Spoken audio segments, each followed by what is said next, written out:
নিজৰ মাৰ পৰা আঁতৰি ভূত থকা কালত এগৰাকী সন্তানৰ অনুভৱ মাৰ অনুপস্থিতি কিমান হাহাকাৰ কৰে এগৰাকী সন্তানৰ আৰু সেইটো অনুভৱ সন্তানৰ সেইটো অনুভৱ যেতিয়াই আপোনালোকে দিব পাৰিব তেতিয়া আপোনালোকে বৃদ্ধাশ্ৰমৰ কথা কিন্তু মনত ৰাখিব নালাগে।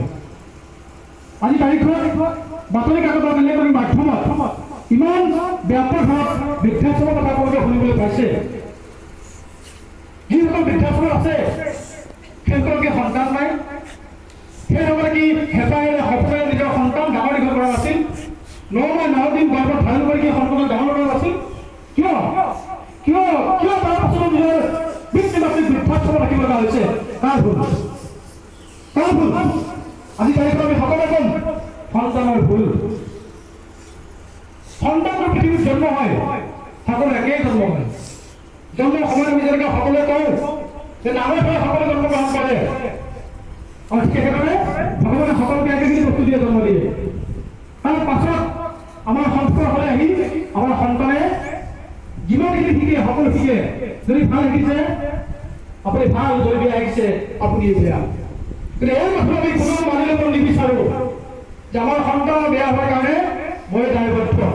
আমি কোনোদিন স্বীকাৰ কৰিব নিবিচাৰোঁ, কোনোদিন আমি আত্মোপলব্ধি কৰিব নিবিচাৰোঁ যে সন্তান বেয়া হোৱাৰ লগতে মূল ভুল ক'ত তাক আমি বিচাৰিবলৈ যত্ন নকৰোঁ। তাৰ কাৰণে আমাৰ সন্তান কেতিয়াবা ভাবা যায়। আৰু আজি তাৰিখত আমি বিশেষকৈ আজি তাৰিখত আমি এখন যান্ত্ৰিক পৃথিৱীত জীয়াই আছোঁ য'ত সন্তানক লালন পালন কৰাৰ নামত কেৱল বিশেষ এটা বিষয়ে ঠাই পায়। সেই বিষয়টো হৈছে নম্বৰ, কেৱল নম্বৰ। সন্তান জন্ম হোৱাৰ পাছৰ পৰা পিতৃ মাতৃ পৰিয়ালৰ সকলো একেলগে উঠি পৰি লাগি যায় এডমিশ্যন কৰি দিব। এডমিশ্যন দিয়াৰ পিছত উঠি পৰি লাগি যাব। প্ৰত্যেকটো পৰীক্ষাত পিতৃ মাতৃয়ে বিচৰা নম্বৰটো পাবই লাগিব। পিতৃ মাতৃয়ে টাৰ্গেট পাতি দিব, 190 পাব লাগিব, 95 পাব লাগিব, 80 পাব লাগিব, 85 পাব লাগিব, সন্তানক পাই দিব লাগিব। সন্তান কোনো ইলেক্ট্ৰনিক প্ৰডাক্ট নহয় যে তাক আমি আমাৰ বাবে ব্যৱহাৰ কৰিব পাৰিব। সন্তানক আমি আমাৰ মগজুৰ পইচা ল'ব যাক বাইফোৰ্চ কৰিব নালাগে, তই ইমান নম্বৰ পাই দিব লাগিব বুলি। আমি কেৱল নম্বৰৰ পাছত কৰি আছোঁ। আজি আপোনাৰ সন্মুখত যদি দুজন ষ্টুডেণ্ট, দুজন ছাত্ৰ যদি থিয় কৰি দিওঁ, নিজে ব্যৱস্থা কৰিব। আত্মীয়তি কৰক, আত্মপ্ৰতি কৰক, কাক বাচিব আপোনালোকে মই কৈছোঁ। দুগৰাকী সন্তানৰ লক্ষণ কি কি? এগৰাকী সন্তান থিয় কৰি দিছোঁ, শৈক্ষিক ক্ষেত্ৰত 90 নম্বৰ পাই প্ৰতাপ দে 90% আপোনাৰ মোক জন্ম দিছিল। কিন্তু মায়ে আপোনাক জন্ম দিয়াৰ সময়ত যি প্ৰভাৱ জন্ম লাভ কৰিছিল সেই প্ৰভাৱ জন্মৰ লগত আপুনি কনফ্লিক্ট। যিহেতু আজিৰ তাৰিখত আপুনি এগৰাকী মা, আপুনি আপোনাৰ সন্তান জন্ম দিছে, আপোনাৰ সন্তানৰ জন্ম বেদনা আপুনি উপলব্ধি কৰিছে আৰু সেই উপলব্ধি আপুনি মাৰ সেই ঘটনাখিনি আপোনাৰ পৰা ঘটি আহিছে।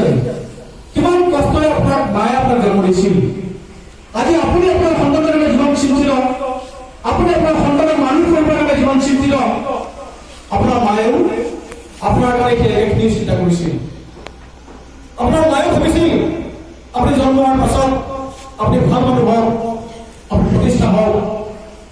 মায়ে আপোনাৰ মুখত আপোনাৰ জীৱনত সফলতা বিচাৰিছিল।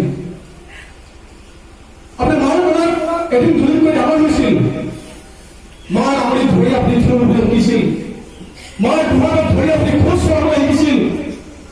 মাৰ মুখৰ শব্দত আপুনি মা বুলিবলৈ শিকিছিল। মায়ে চিনাকি কৰি দিছিল আপোনাৰ জীৱনৰ পৰিচিত প্ৰত্যেকজন ব্যক্তিক। মায়ে আপোনাক চিনাকি কৰি দিছিল প্ৰকৃতিৰ প্ৰতিটো বস্তুৰ লগত। মায়ে আপোনাৰ কাৰণে কৰা নাছিল কি? আপুনি জন্ম হোৱাৰ পাছত